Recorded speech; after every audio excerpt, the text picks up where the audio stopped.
أثار حفل الحناء الذي أقامه لاعب كرة القدم الإسرائيلي يردن شوعة قائد نادي بيتر القدس موجة واسعة من الجدل على منصات التواصل الاجتماعي بعدما كشفت تفاصيله الفاخرة وتكاليفه الباهظة، خاصة أنه استلهم بالكامل من الطقوس المغربية الأصيلة.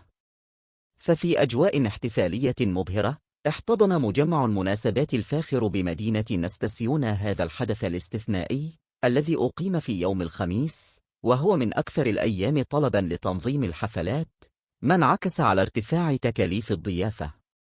ومع حضور نحو 550 مدعواً، تجاوزت تكلفة الوجبات وحدها مئات الآلاف من الدراهم، في مشهد يعكس حجم البذخ الذي طبع المناسبة.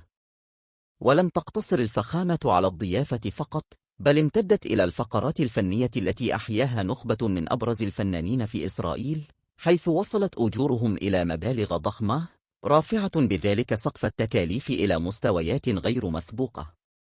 كما أضفى حضور شخصيات فنية معروفة لمسة خاصة على الحفل، خصوصا مع تنشيط طقوس الحناء على الطريقة المغربية في لوحة احتفالية جمعت بين الأصالة والترف.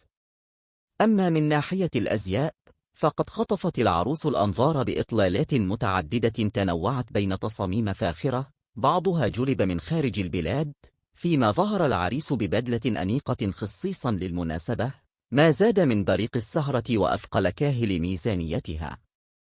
الحفل لم يخلو أيضا من تفاصيل الرفاهية، إذ شمل تقديم مشروبات راقية وحلويات مغربية تقليدية وديكورات مستوحاة من أجواء الأعراس المغربية، إلى جانب عروض ترفيهية إضافية عززت من طابعه الأسطوري.